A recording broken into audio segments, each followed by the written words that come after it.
Excellent. So maybe I just say where I want to go.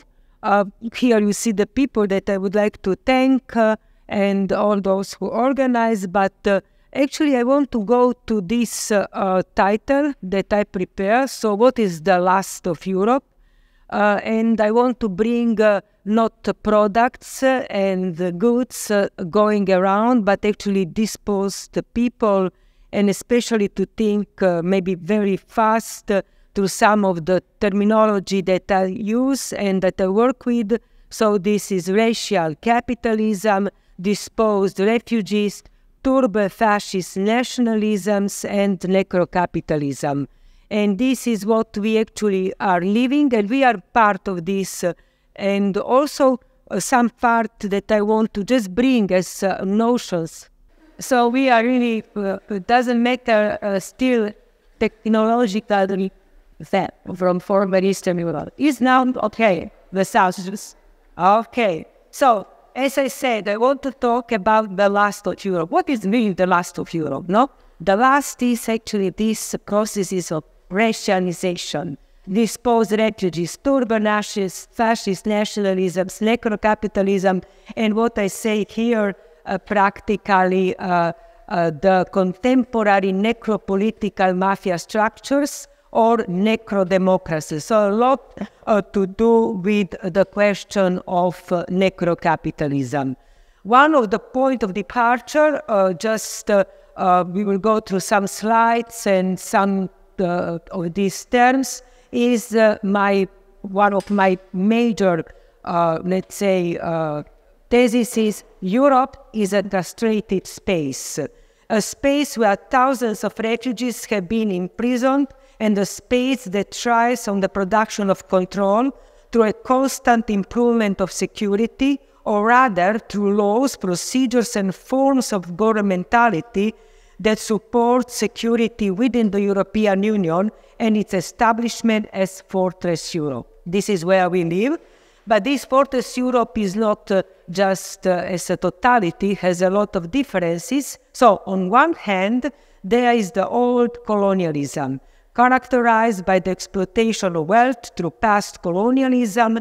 We have not to forget, and I see we forget always, the Atlantic trade in black people, stripped of their humanity, to become a commodity. This is maybe the commodity that we should talk. Or, on the other hand, what you can read here is actually this system of coloniality that is present, not the past colonialism, that combines militarism, local wars, accumulation through expropriation, and also that works all hand in hand with multinational corporations and local rapacious political elites and their forms of all the new power structures. And some cases about this really at home, because fresh, as I said, from the oven, from the former poor communist countries. Are they really poor?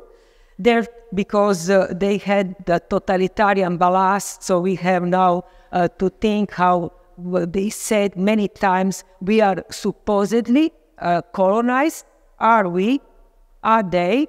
The first case is just the fresh one that happened few weeks ago.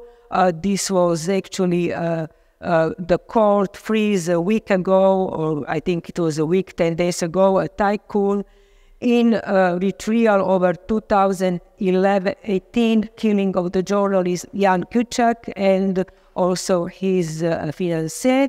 And this tycoon, Marina Gržinić, was found not guilty of murdering them. But it's not Slovakia alone, because I'm coming from Slovenia.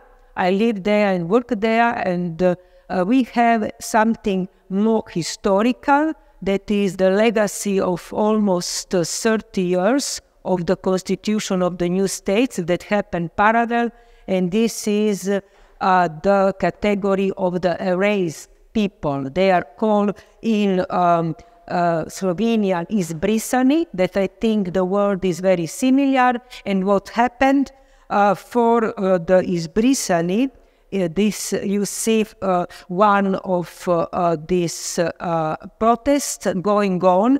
By how much people we talk about a quantity of 25,671 people that were actually stripped, or they were erased, is bris, put outside the register of permanent residents, and with these people who were coming from other republics of once our common state called Yugoslavia, today former Yugoslavia is not existing anymore. So they were actually stripped of, with this taking them the register of permanent residence, they were stripped from their legal status. So what we have from that period on until today, without recognizing this, we have thousands of people who were pushed not only in real deaths, but also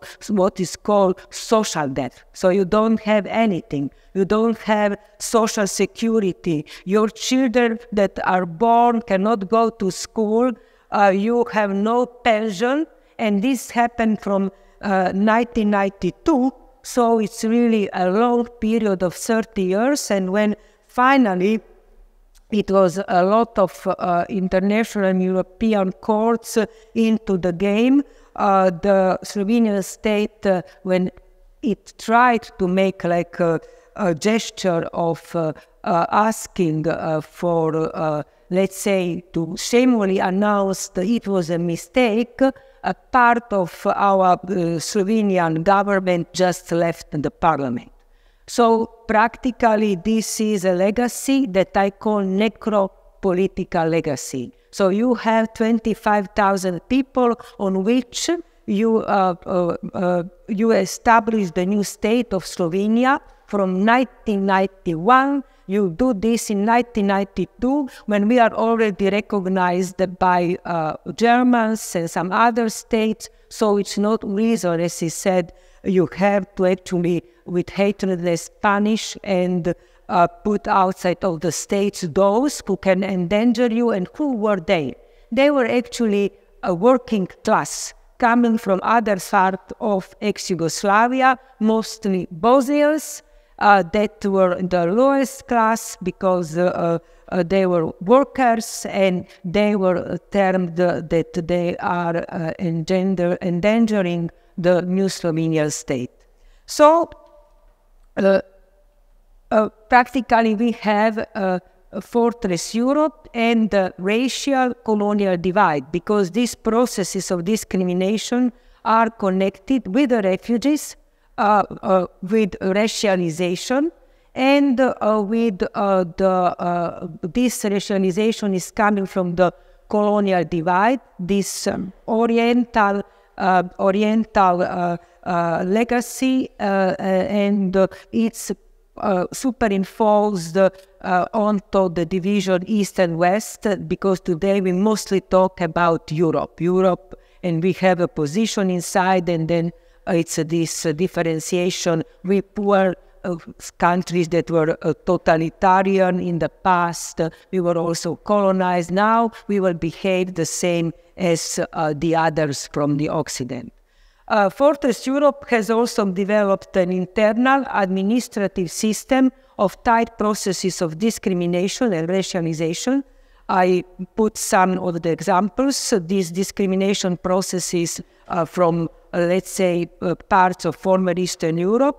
And also it's what is important, what we can see is a process of segmentation of this Fortress Europe, this totalitarian bloc, that then it's in relations to other parts of the world, because it reflects brutal class and racial differentiations on all levels, on labor markets, on education, health, social security system, and so on, but they are all part of this system of racialization. And race, in this analysis of how we think about the global capitalism, is fading very much out, And why? Because the system of whiteness that we are is a system of really power, and it's a system in which we willingly go with this Occidental division. So theoreticians Kwame Nimako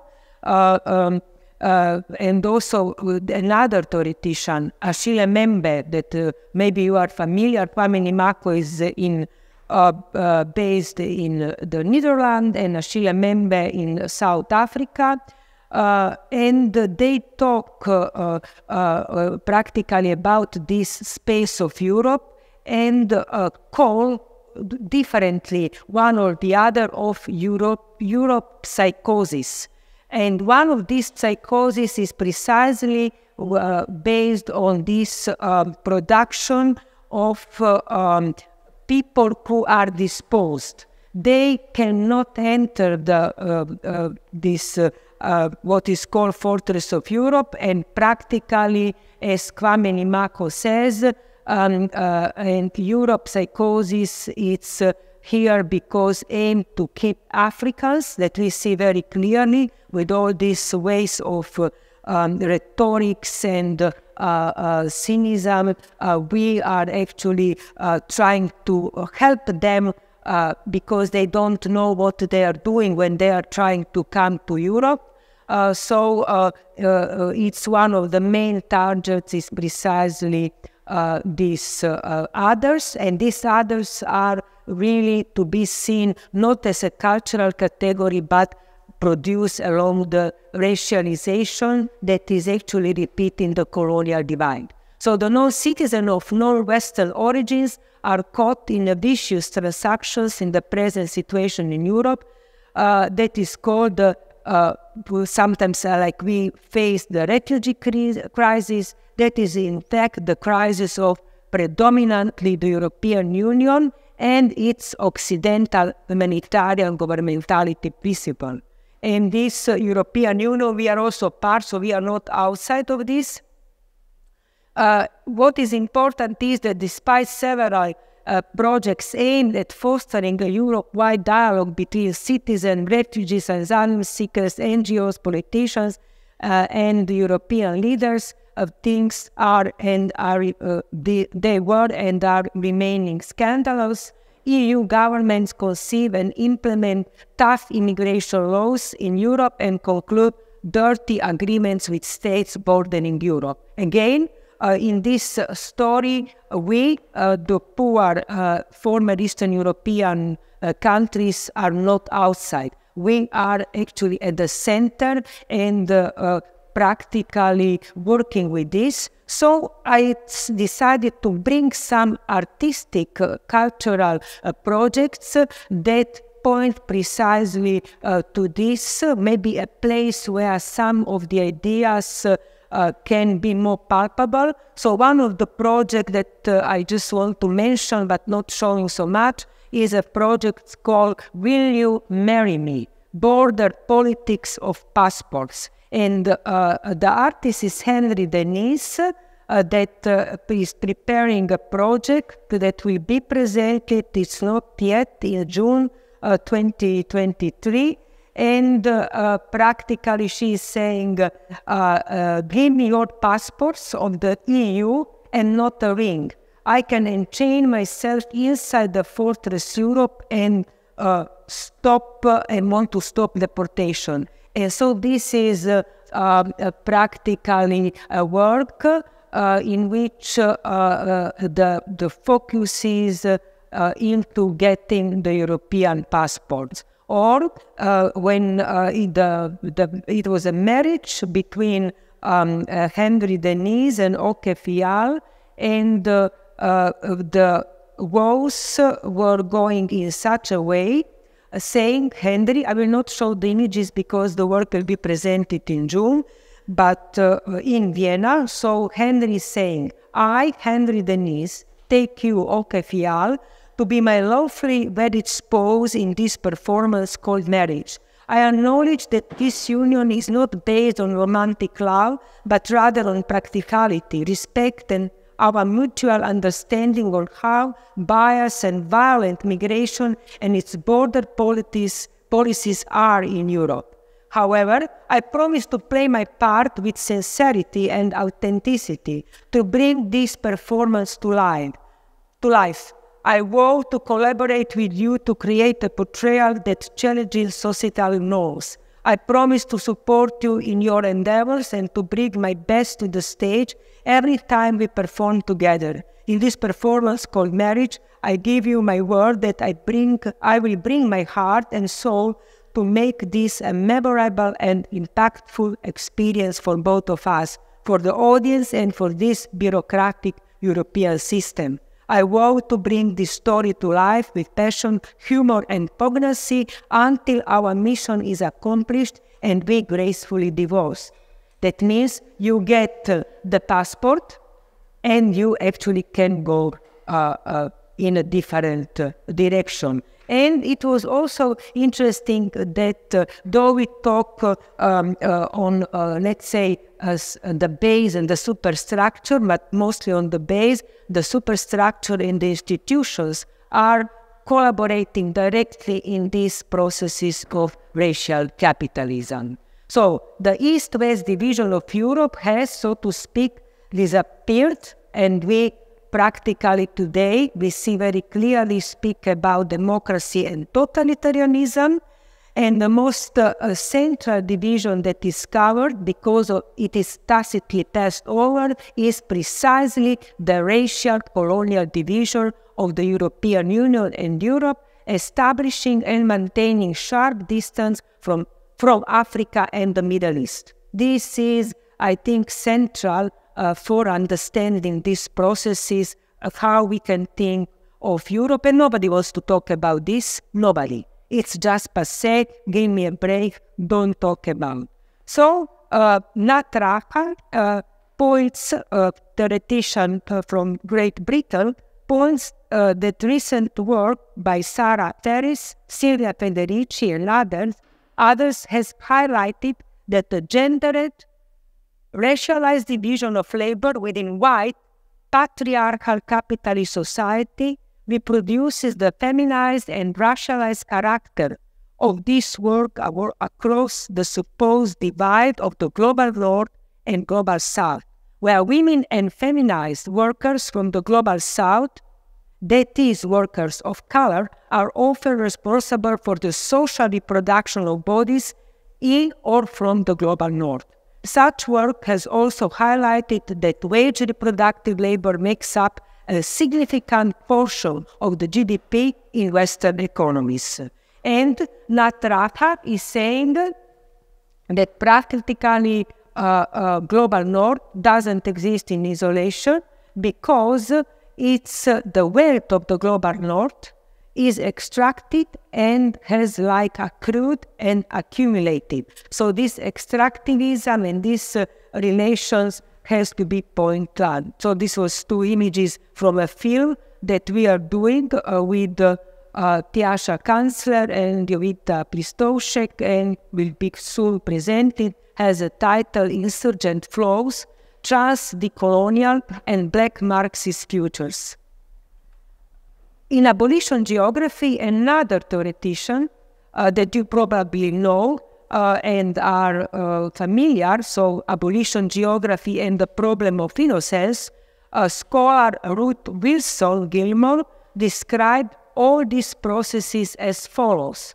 One of the results of contemporary racial capitalism's relentlessly restructured state institutional capacity and the discourses and the practices that combine to enliven them is the anti-state state, governmental capacity dominated by mainstream parties and policies that achieve power on the platform that states are bad and should shrink.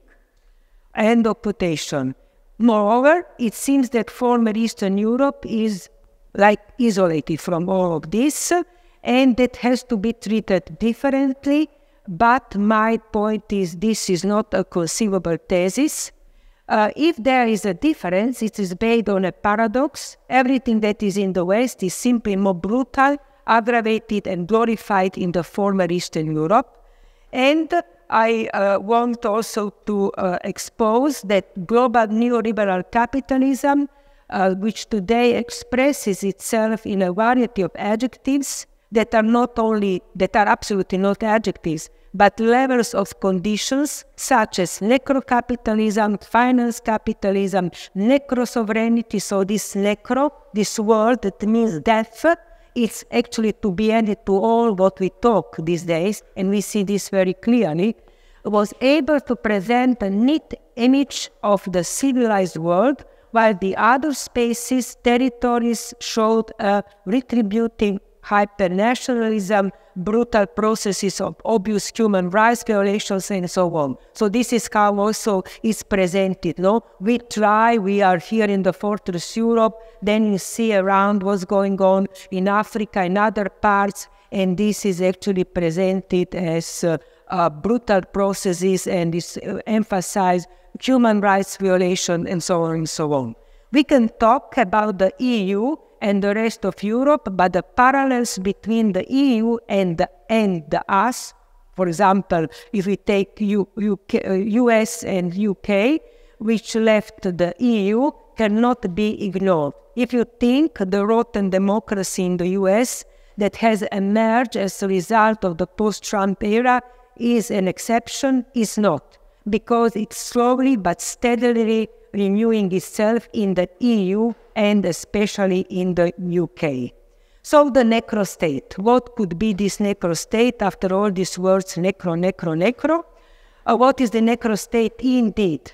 It stems from necropolitics, whose theoretical framework was exactly 20 years ago presented by Achille Mbembe, the theoretician that I mentioned.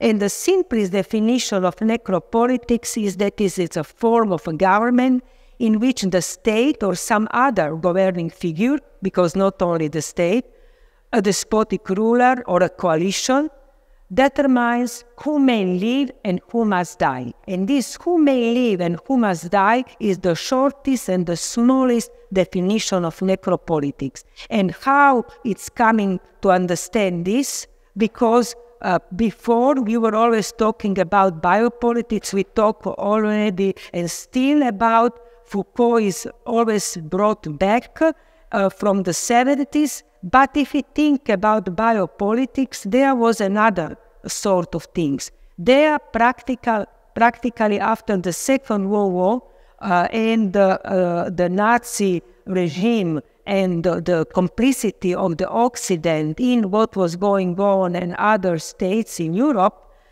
everything was focused on this on this making life for the Occident. And all the other, doesn't matter what was happening, all the other states was actually let to die, let to live. That means if you can live, you can live. If not, it's your problem. But what happens with necropolitics in 2003, Mbembe came to think after the 2001, that is really a very important frame. It's that we found ourselves in actually this situation.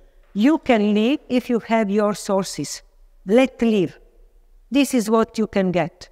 And, or if not, if you are making troubles and so on, so then you are made to die. So who may live and who must die is this really most simple formula to understand necropolitics. And necropolitics, as we could see also before in these two cases, Slovakia and Slovenia, has a different rhythm of violence and speed, as well as its own history, because this concept has existed now for 20 years, and what means is that is reflecting also the transformation of capitalism, or what is possible to say, instead of neoliberal global capitalism, practically we can talk about necrokapitalism. And how it works, it makes profit with war machines and destroy the lives of thousands whose death brings profit. So these are actually disposable.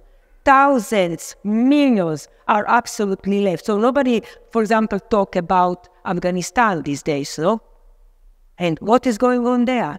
A pure necrokapitalism of the worst that we can think. And we are actually part of this. We are the people on the street protesting, asking what's going on with Afghanistan. Where are these, let's say, the worries about the women in Afghanistan, the reason why it was said, not the reason was actually dope and other things and rare materials, but the reason was presented in the public, we are going there to save the women.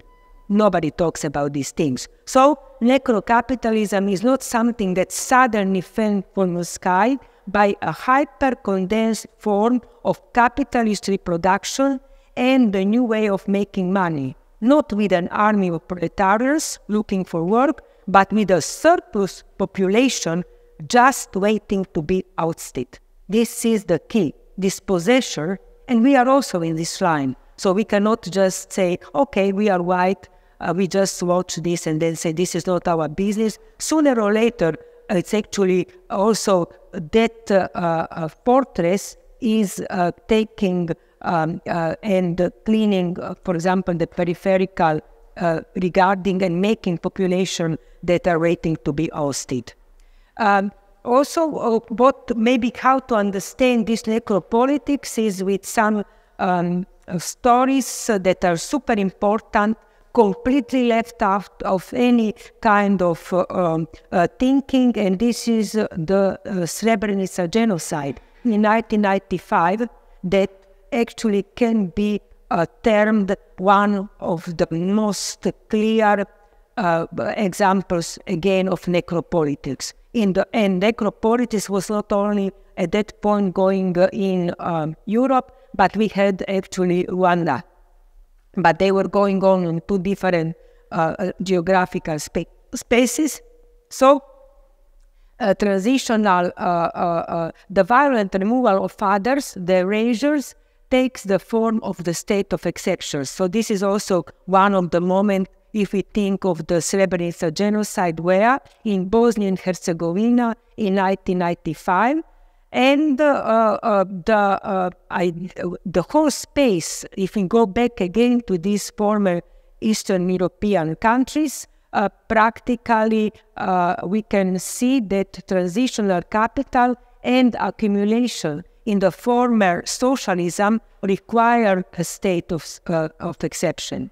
The original wide accumulation in transition was a turbo pyramidal privatization. And if you talk with your parents, you will see precisely how these processes went and also what they brought. So we are all this former Eastern Europe coming out, and we see this. The results was, and today it's not anymore hidden, wild nationalism and proto-fascism.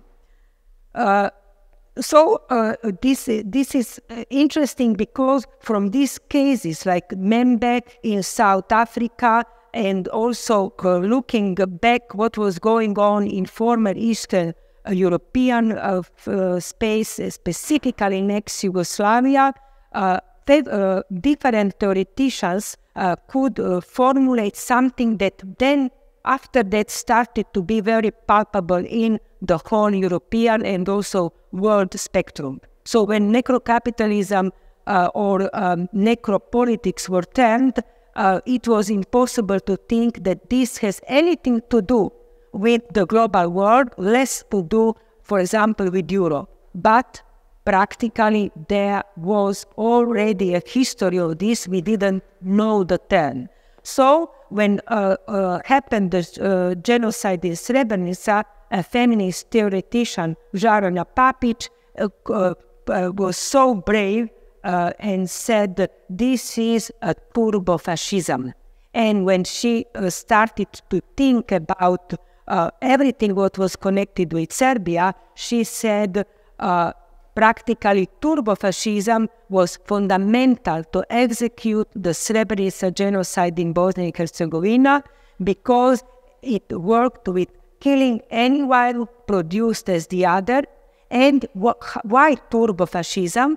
Because actually was going on in the frenetic rhythms of a mixture of turbo folk music, kitsch, and paramilitary units that were coming and supporting the state violence that was key in what was going on in the ex-Yugoslavia.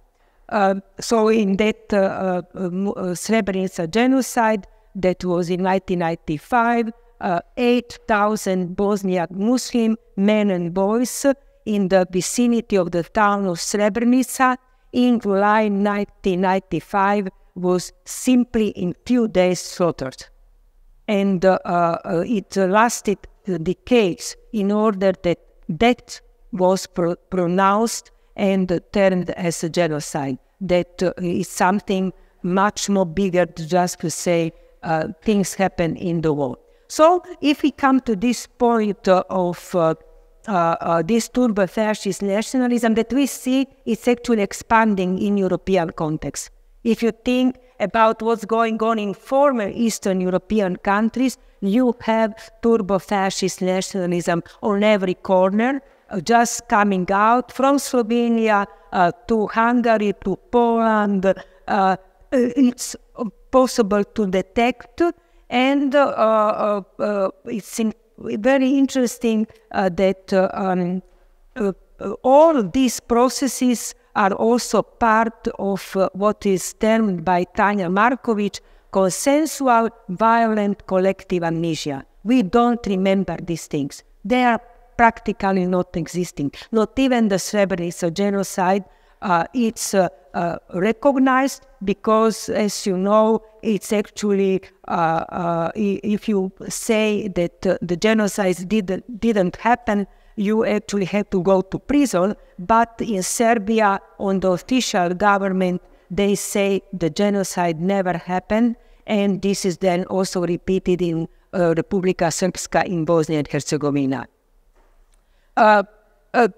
She also said, Tanja Marković, that about these processes in today, Serbia is no a case of having a discussion, and what her question is, the first question that should be posed is actually, what did you do in the war, Daddy? This will be a question posed, or where you been, you can ask your fathers, as we all asked, where you been after the fall of the Berlin Wall, where actually how, what was the place in these processes of privatizations and turbo processes of dismantling the society and also the rise of fascism.